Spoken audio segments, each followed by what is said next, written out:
adoration.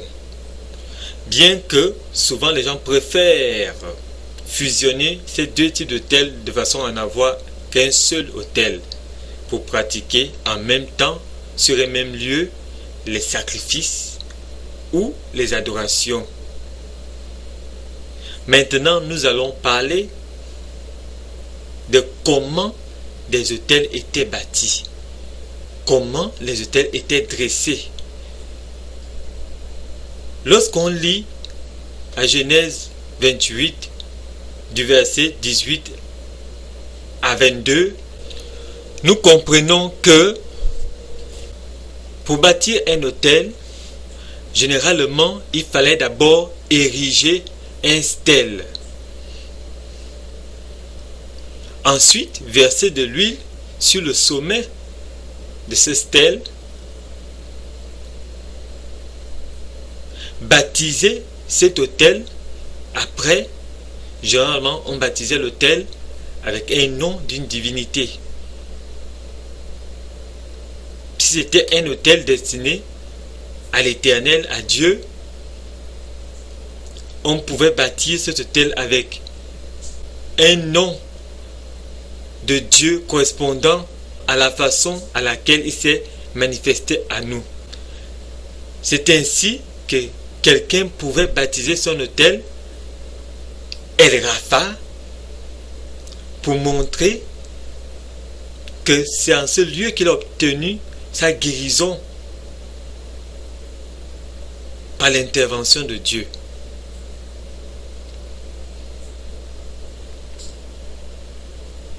Et après avoir baptisé votre autel,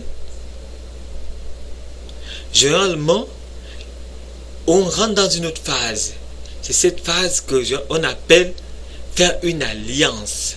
Et faire une alliance comprend tout d'abord faire un vœu, un serment, une promesse. Je répète encore, on va rentrer dans la phase qui consiste à faire une alliance avec le Dieu de l'autel. Cette alliance, premièrement, comprend le fait de faire un vœu, un serment ou une promesse au Dieu ou à la divinité représentée sur l'autel. Deuxième phase de l'alliance, ça consistait à soit donner une dîme, une offrande ou faire un sacrifice.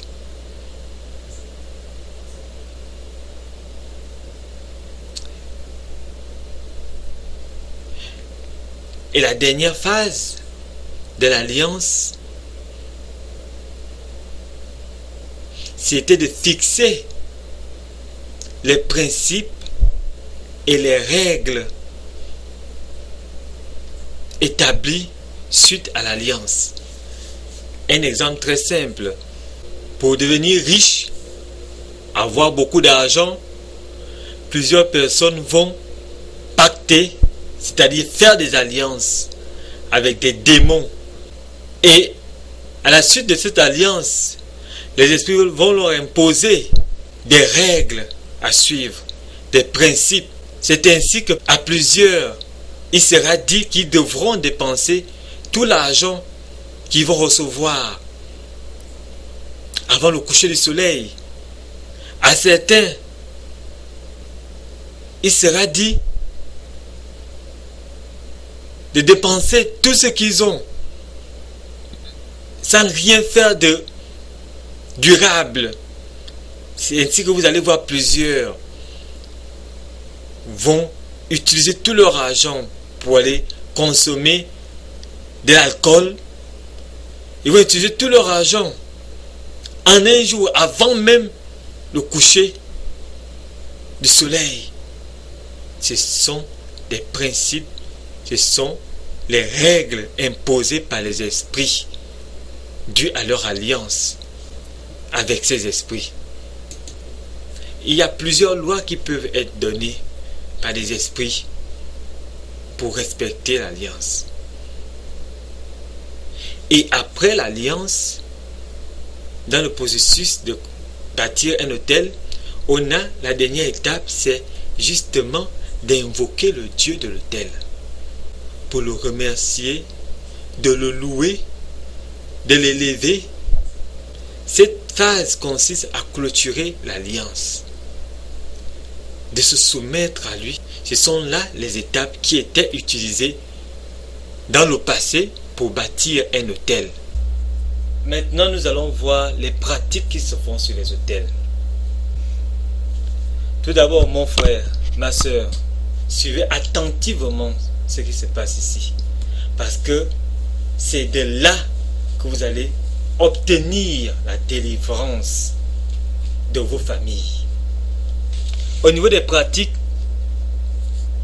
généralement les autels sont des lieux de culte rituel, des lieux de symboles où les gens sacrifient, aspergent du sang et mangent même la viande de sacrifice. C'est un lieu où les alliances avec les esprits sont établies. C'est tout simplement comme pendant un mariage. Lorsque une femme et un homme décident de se marier, ils vont devant le prêtre, par exemple, pour l'église, pour le cas de l'église, et le prêtre va les unir. Chacun va devoir prendre la parole, accepter de son propre gré de s'unir à l'autre. C'est exactement comme ça que ça se passe au niveau des autels.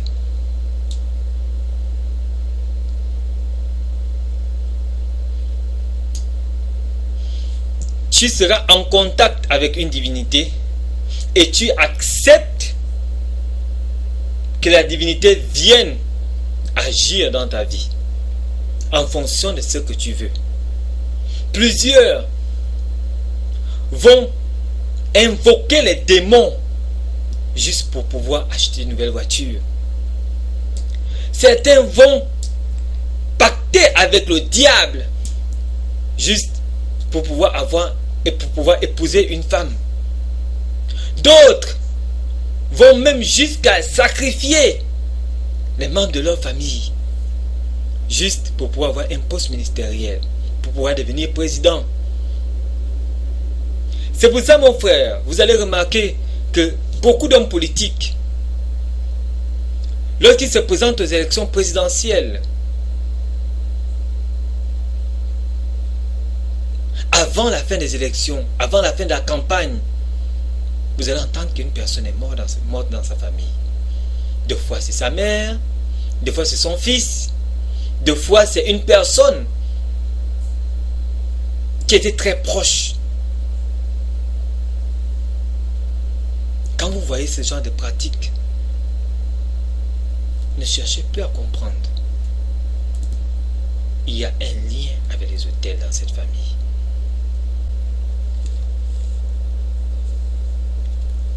Ce sont des pratiques qui se font depuis des générations. Ton arrière-grand-père, ton grand-père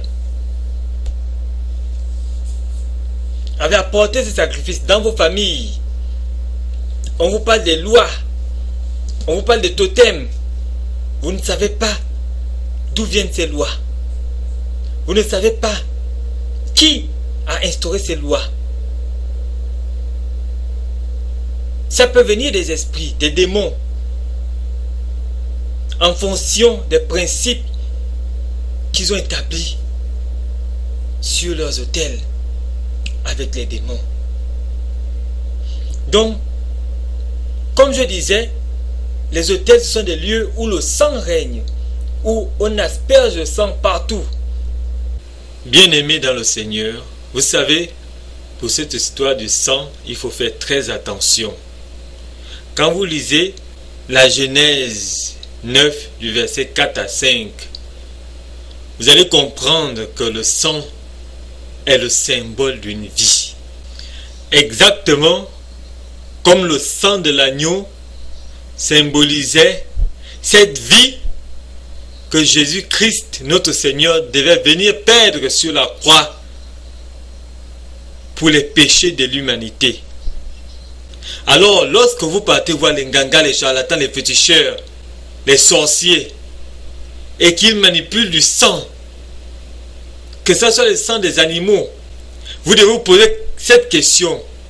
Il s'agit de la vie de qui? Il s'agit de qui? Il ne s'agit certainement pas de Jésus. Parce que les hôtels sataniques, démoniaques, n'honorent pas le Seigneur. Nous allons lire d'abord Exode 24, de 4 à 8. Lisons ensemble Exode 24 du verset 4 au verset 8. Moïse écrivit toutes les paroles de l'Éternel. Puis il se leva de bon matin. Il bâtit un autel au pied de la montagne, ainsi que 12 stèles pour les 12 tribus d'Israël. Il envoyait des jeunes Israélites pour offrir des holocaustes et pour immoler des troupeaux en sacrifice de communion à l'Éternel. Moïse prit la moitié du sang qu'il mit dans des bassines et répandit l'autre moitié du sang sur l'autel. Il prit le livre de l'Alliance et le lut au peuple.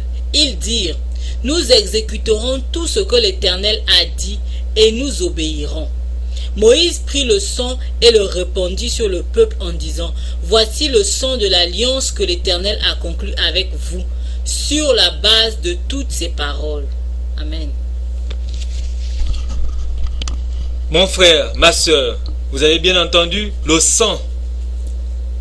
Bien qu'ici, ce sang symbolisait surtout le sang de Jésus-Christ qu'on connaît aujourd'hui.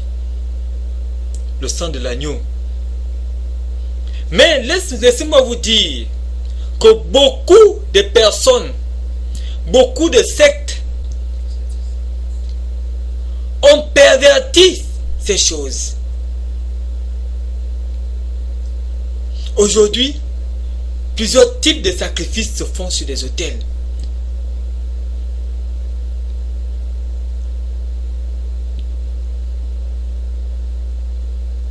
Vous avez entendu dire que souvent, les gens aspergent le sang de leurs victimes.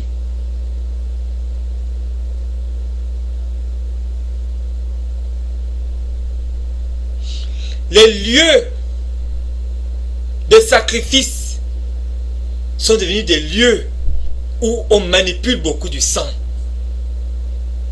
Souvent, ça peut être le sang des animaux. Si vous partez voir un charlatan, il va certainement vous demander un coq, blanc, noir, rouge, même gris. Il va vous dire qu'on doit égorger ce coq-là et ce sang-là, il faut le verser sur ta tête.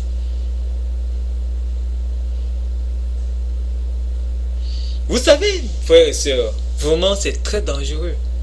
Il ne faut pas jouer avec des autels. Tout ce qui se passe sur les autels est très symbolique. En fait, le diable, c'est un menteur. Il va substituer certaines choses avec des symboles. Lorsque tu vas amener le coq, on va égorger, tu ne sauras pas d'abord que ce coq qu'on est en train d'égorger, c'est un membre de ta famille.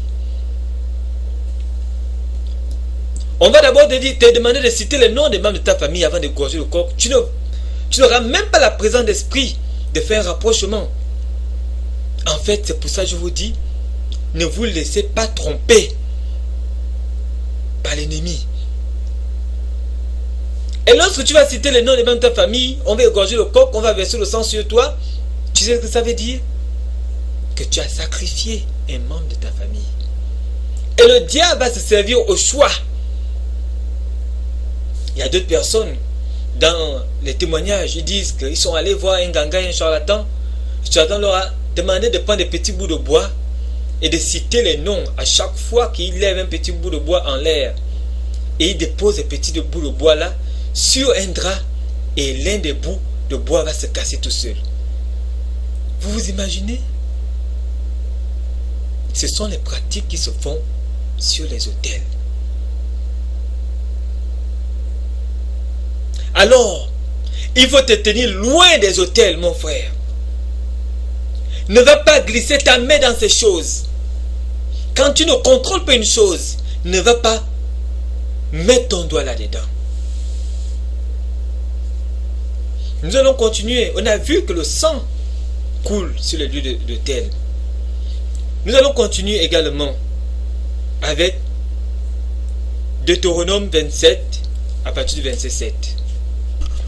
Je dis bien mon frère, Deutéronome 27 à partir du verset 7. Lisons ensemble le livre de Deutéronome, le chapitre 27, à partir du verset 7. Tu offriras des sacrifices de communion et tu mangeras là. Tu te réjouiras devant l'Éternel. Amen. Amen. Tu offriras des sacrifices de communion et tu mangeras là. Voilà une autre pratique qui se fait dans les hôtels aujourd'hui.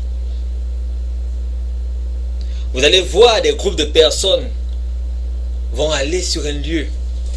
Ils vont d'abord un sacrifice.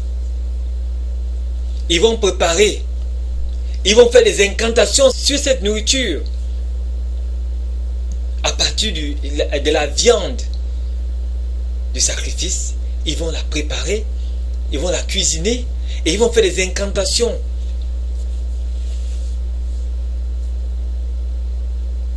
Et après, ils vont manger, ils vont danser, ils vont fêter.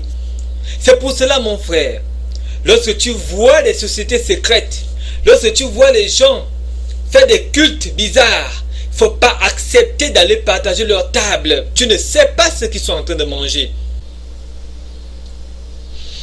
Vous comprenez pourquoi certaines personnes organisées en société secrète portent souvent des tabliers dans leurs réunions?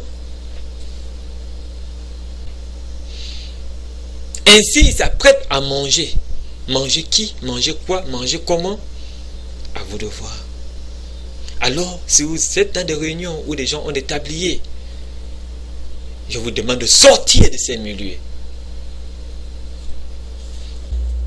Souvent, on se dit qu'il faut d'abord qu'on voit un charlatan sale avec le charbon sur le visage ou tout blanc, avec des plumes de perroquet sur la tête pour se dire que c'est un sorcier ou pour se dire que c'est quelqu'un qui pratique des autels. Mais des fois, tu peux voir des gens bien propres, des vestes, dans des maisons luxueuses. Là-bas également, ils pratiquent des sacrifices. Peut-être c'est plus propre. Ils vont faire des incantations sur la viande. Déjà, tu ne sais pas comment cette viande a été obtenue. Et après, ils vont la cuisiner. Ils vont la préparer. Tous vont manger. Toi, à cause de l'argent, tu vas te retrouver dans ces lieux. Pour avoir une promotion au travail, tu vas te retrouver dans ces lieux. Pour avoir les enfants, tu vas te retrouver dans ces lieux. Il ne faut pas partager la table de ces personnes. Il ne faut pas partager les mains de ces personnes. Il ne faut même pas partager leur repas.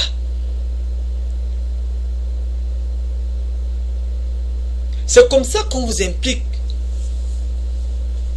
dans des pratiques de façon inconsciente. Il faut prier beaucoup. Il faut demander à Dieu de nous révéler les choses. Nous allons continuer. Alors nous avons vu que les pratiques qui se font sur les autels, on manipule beaucoup du sang et on mange. On sacrifie de la viande, on sacrifie des animaux, je veux dire, et après on mange cette viande sacrifiée. Et c'est beaucoup symbolique de foi. Tu vas voir une viande, tu vas te dire que c'est juste un coq, c'est juste un mouton, c'est juste un taureau. Mais est-ce que tu sais le genre d'incantations qui ont été faites sur ce mouton, sur ce taureau, sur ce coq? Il faut se tenir à l'écart de ces choses. bien-aimés. Nous avons lu des passages parlant des autels de Dieu. Ces autels n'étaient pas néfastes pour l'homme. C'était des autels qui représentaient juste des symboles aussi pour les choses à venir, qui représentaient le grand sacrifice que Jésus-Christ devait venir faire sur la croix pour nous. Nous allons lire Matthieu 12, verset 7. Lisons ensemble Matthieu 12, verset 7. Si vous aviez reconnu ce que signifie « Je veux la miséricorde et non le sacrifice », vous n'aurez pas condamné des innocents. Amen. Dieu ne se plaît pas au sacrifice, comme l'ennemi veut vous faire croire. Dieu s'y plaît seulement à la miséricorde. Donc, il y a beaucoup d'innocents qui sont morts, qui sont en train de mourir dans les hôtels démoniaques. Vous savez, frères et sœurs, la plupart des choses que vous voyez dans la Bible, là, le diable, c'est un voleur. Le diable aime pervertir les choses. Il aime quand l'adoration lui revient. Il va vouloir avoir les lieux d'adoration des autels parce qu'il sait que nous, en tant que chrétiens, en priant à l'église, où nous allons élever notre adoration à Dieu, lui, il va substituer cela en faisant des autels sataniques, diaboliques, où les sacrifices humains sont même pratiqués, des fois de façon consciente et de façon inconsciente, de façon substituée. Ils vont substituer un sacrifice humain à un animal, mais ils savent ce qu'ils sont en train de faire.